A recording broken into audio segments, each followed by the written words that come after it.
Bonjour, je m'appelle Marie-Soleil Cordeau, je suis coach spécialiste du bien-être amoureux.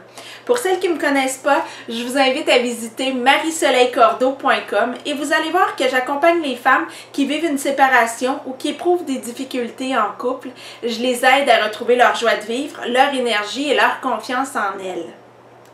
Aujourd'hui, je vous présente la première partie de l'entrevue que j'ai réalisée avec Chantal Lamontagne. Chantal Lamontagne est co-auteure avec David Bernard du livre L'amour sex-ship, l'art de l'intelligence sexuelle. Chantal se spécialise en fait dans la réconciliation des couples en difficulté. J'ai beaucoup aimé la lecture de son livre. J'ai été très impressionnée en fait par la simplicité et la justesse des conseils qu'elle donne dans son livre. Avant la lecture du livre, mon couple allait très bien. Après la lecture du livre, mon couple va encore mieux. J'ai fait part, puis en fait, ce que je veux dire, c'est que mon conjoint a même pas lu le livre. Je pense que c'est important de le mentionner. Je lui ai seulement fait part de certaines idées avancées dans le livre, puis il les a aussitôt mises en application. Donc, ça vous montre à quel point ces conseils sont très simples à intégrer dans sa vie et peuvent faire peuvent apporter de grands changements, de grandes améliorations dans un couple. En fait, en ce qui concerne mon conjoint et moi, je vous dirais que ça accrue davantage notre niveau d'intimité ensemble. Donc, c'est vraiment une lecture que je vous recommande. Alors, je vous fais pas attendre plus longtemps. Je vous présente la première partie de l'entrevue que j'ai réalisée avec Chantal Lamontagne. Ton livre en sous-titre s'appelle « L'art de l'intelligence sexuelle ». Est-ce que c'est vraiment possible d'être intelligent sexuellement parlant? Or, c'est pas juste possible, c'est un must. Pour être en relation, pour être heureux en relation, on doit devenir intelligent. Et ce que c'est vraiment un livre sur la conscience. C'est comment je deviens conscient de ce que j'ai besoin.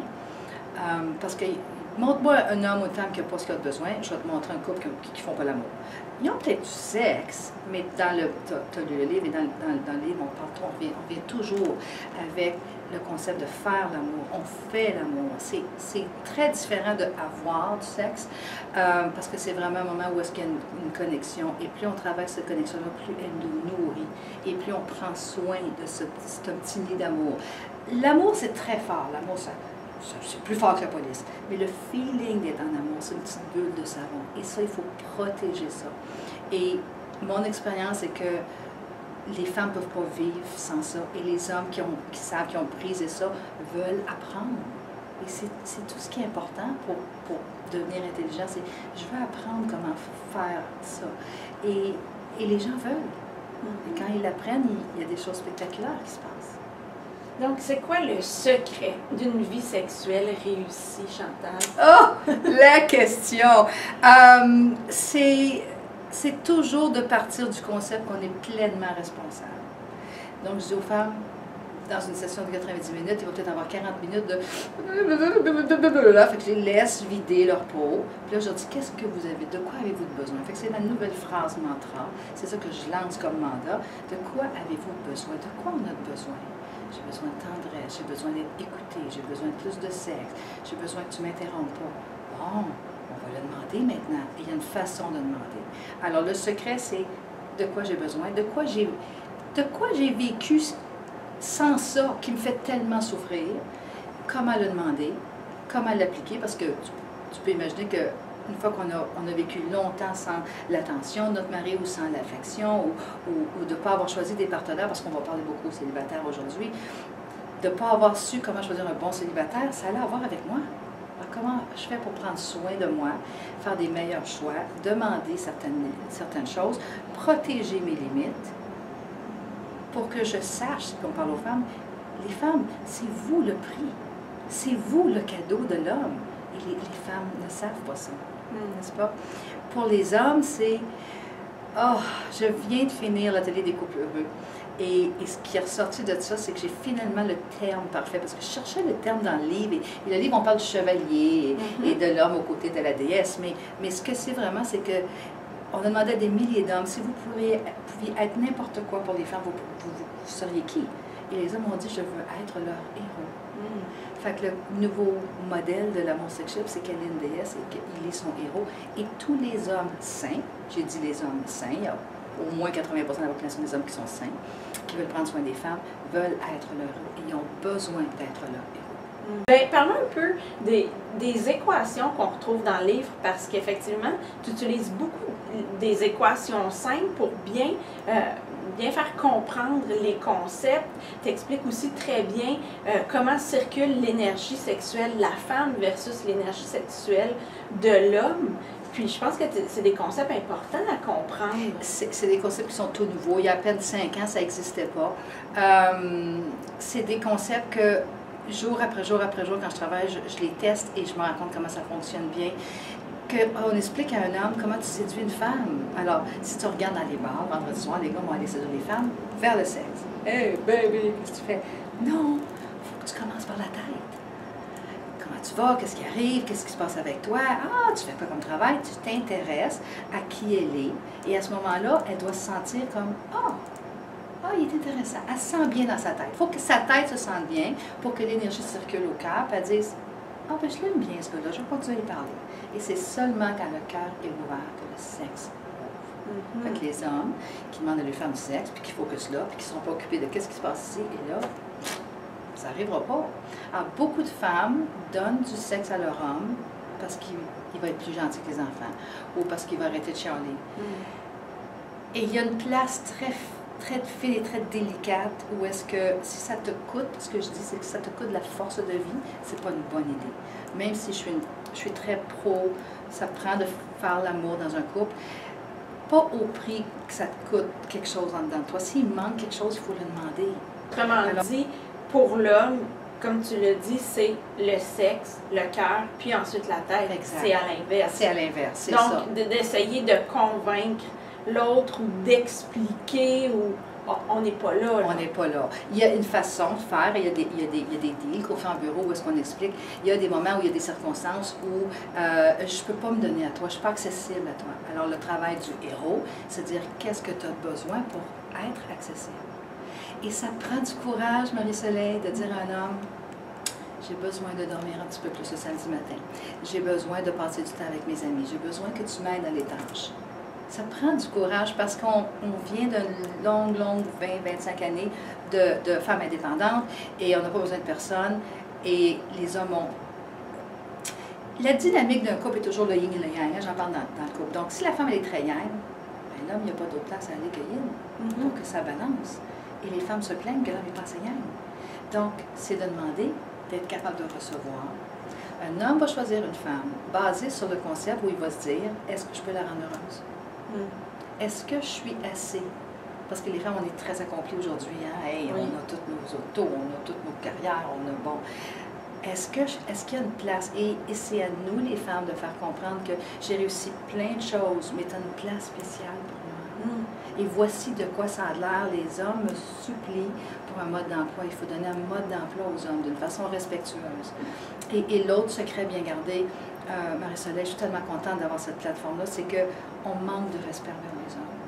La façon qu'on leur parle, la façon qu'on leur regarde, les échanges. Il y a même des publicités. Aujourd'hui, il y a un truc sur Nivea où est-ce qu'on rit des hommes, littéralement. La femme ne sera jamais heureuse si elle manque de respect envers l'homme. C'est ça que je veux que les femmes comprennent. Il n'y a pas de bonheur constant et plein et riche qui est possible si la femme manque de respect envers l'homme. Et comment elle le sait? Tout ce qu'elle voit dans notre culture, c'est un manque de respect. Probablement que sa mère a manqué de respect envers son père. Alors, souvent, les femmes n'ont aucune idée qu'elles ont manqué de respect. Si vous n'êtes pas certaine, mesdames, si vous manquez de respect, demandez aux hommes. Est-ce que c'est un manque de respect, ça? On va vous dire. Si ça fait crunch un peu, vous dites, c'était pas cool, tu sais. Voilà. Et petit changement, le fait de prendre un rendez-vous, je me rends compte que j'ai un problème. Est-ce que je peux t'en parler ce soir? Au lieu de, il rentre à la maison, hey, faut que je te dise quelque chose. Et il n'y a même pas eu le temps, il n'y a pas eu son temps de transition, le fameux temps de transition dont on parle dans le D'ailleurs, c'est ça, tu parles de ce fameux temps-là de transition quand l'homme arrive à la maison, à quel point c'est important. Et à mon avis, c'est pas quelque chose qui demande énormément d'efforts que lui donner ce temps-là. Et tu sembles dire que ça donne des résultats incroyables. Tous les hommes qui ont vécu ça, ils n'en reviennent pas. Parce que ça fait, on passe de l'homme qui dit « Ah, faut que je rentre, quoi d'autre qu'il y a à faire », à l'homme qui dit « Ah, peut-être qu'elle va m'accueillir encore une fois avec mon temps de transition. » Ils ont chacun leur terme pour ça maintenant. À l'homme « Oh, je m'en vais chez nous, j'ai tellement hâte. » C'est la troisième version, qui est la meilleure, les filles. C'est ça qu'on ancre aussi. On ancre dans l'homme qui va être accueilli et il va être accueilli comme un rockstar, c'est ça le temps de transition. Puis après ça, tu le laisses patauger. Puis après, tu attends qu'il vienne te chercher. Parce qu'il veut ça. Il n'y a rien comme la douceur d'une femme pour un homme. Il n'y a rien comme la sensualité d'une femme pour un homme. Il n'est pas capable de s'acheter ça. Ça ne vient pas dans aucun magasin. Et même des hommes qui ont choisi d'avoir des aventurettes, des trucs comme ça, des liaisons, ils sont allés chercher ça, mais long terme, c'est pas ça qu'ils veulent. Ils veulent de la femme qu'ils aiment. Et ça se développe, ça s'apprend. Mais qu'est-ce qui fait que les femmes accumulent autant de frustration dans une journée? Ah! Yes! J'attendais cette question-là. Ah! On est nos pires ennemis. Je pense que c'est la meilleure façon que je l'ai compris. On vit des vies de temps sans avoir le respect qu'on a besoin ou le temps qu'on a besoin, le repos, parce qu'on ne pense pas qu'on le mérite. Et en plus, on ne sait pas comment le demander. Et quand j'ai appris, voici comment tu demandes une faveur à quelqu'un, voici comment tu demandes, voici comment tu demandes, puis je voyais les résultats de ce que j'avais beaucoup plus, le sentiment, je vais dire un mot en anglais, mais tu vas me trouver, to be empowered, le sentiment d'être, OK, j'étais en dette et je perdais de l'énergie, puis là, je suis le boss de la situation. C'est donc bien cool. Dans le respect de l'autre personne avec qui je suis, ça a transformé ma vie. Fait que, comme femme, tu te dis, attends, là, je peux avoir tout ce que j'ai besoin sans manipuler, sans manquer de respect, sans perdre d'énergie, puis je vais être encore plus contente de l'autre côté. OK, je vais en acheter de ça. Et c'est ça qui, pour moi, qui a ouvert les possibilités de ah, OK. Alors, je suis investie à chialer et à pleurer et mes pauvres amis, et mes coachs, et mon ostéopathe ont fait un travail extraordinaire, je veux les remercier. Mais il y a un temps où tu dis, OK, il faut que je prenne mon panier et que je m'en occupe. Une des réponses à cette question, c'est que les femmes, on est très dures sur nous. Oui. Flagelle avec le fouet, tu sais, les pics, là, tu sais, le fouet, et ça n'a pas de bon sens. Alors, on est traité par un homme qui nous aime, tous les hommes, mais entre autres l'homme qui nous aime, de la façon qu'on se traite. Oui. Le dialogue qu'on se dit, lui, il l'entend d'une autre façon, et il va nous traiter de cette façon-là. Quand on change ce dialogue-là, c'est là où les choses commencent à se transformer. C'est ce qui arrive.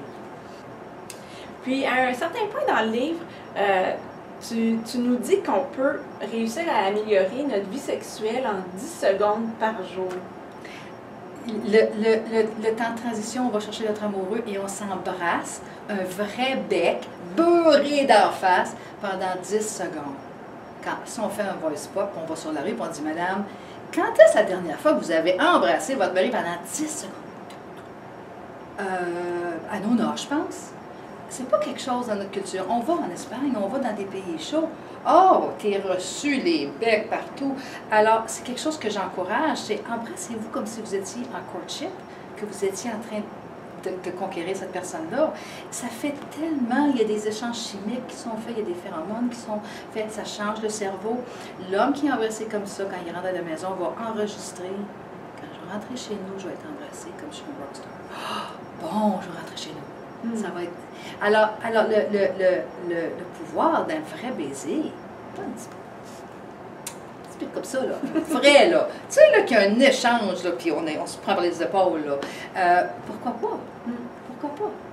10 secondes, à la fin d'une vie, fait des milliers de nouvelles hormones dans notre corps. Oui, c'est un bon investissement. Puis ce que j'ai trouvé drôle, c'est que justement, quand moi je lisais le livre, je faisais plusieurs commentaires à mon conjoint, puis à un moment donné, il me dit « Ouais, ben moi là-dedans, j'ai-tu de quoi à faire? » Un héros! Ton chum est un héros! Ça prouve exactement mon point! Puis justement, tu mentionnes qu'un homme qui veut faire l'amour le samedi matin devrait commencer à préparer le terrain dès le jeudi. Si c'est médium saignant, Si ça va bien, on peut arriver comme ça. Mais s'il y a des jeunes enfants, des difficultés, la belle-mère qui est malade, il y a toutes sortes de choses, et que l'intimité, elle n'est pas fraîche, elle n'a pas été gardée parce que la vie arrive, ok? Oui, c'est une bonne chose, c'est de préparer une femme. Une femme a besoin de se sentir bien, qu'il s'occupe d'elle, qu'il enlève le plus de problèmes possible pour qu'elle se dise « Oh, j'ai le goût d'être avec lui. » Et ça va faire le chemin vers « Je m'ouvre à lui. Je deviens accessible à lui. » Et l'amour est de beaucoup supérieur dans ce temps-là. Donc, est-ce qu'on peut dire que ton livre, par sa seule lecture là, des deux partenaires, peut arriver à changer une relation de couple qui s'en va vers la séparation ou le divorce? Il y a des gens qui m'ont écrit, qui ont été assez généreux pour m'écrire. On était en chemin pour aller voir l'avocat. On a tombé sur ton livre et on s'est donné 1 an pour se réconcilier. OK. All right. Puis pas une fois, là, plusieurs fois, une version de ça. Donc, est-ce que c'est possible? Les gens me disent que c'est possible. Je suis consciente qu'on ne peut pas tous faire du coaching privé, qu'il y a un certain coût qui vient avec ça.